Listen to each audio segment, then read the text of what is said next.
পোশাক পরা, সব ধরনের আনন্দ উৎসব পরিহার করা, এসব হলো কুসংস্কার। কারবালার চেতনা, হযরত ইমাম হুসাইন রাদিয়াল্লাহু আনহু ফুরাতের তীরে কারবালার প্রান্তরে আত্মদান মূলত অসত্য, অসুন্দর, অন্যায় ও কল্যাণের বিরুদ্ধে, সত্য, সুন্দর, ন্যায় ও কল্যাণের অন্তকালের জন্য আদর্শিক বিজয়ের চেতনা। কারবালার চেতনা, অন্যায়ের প্রতিবাদ ও প্রতিরোধ চেতনা।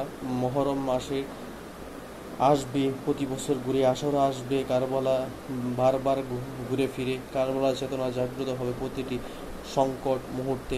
মহানবী সাল্লাল্লাহু আলাইহি সাল্লাম জালিম শাসকের সম্মুখে হক কথা বলা হলো উত্তম জিহাদ।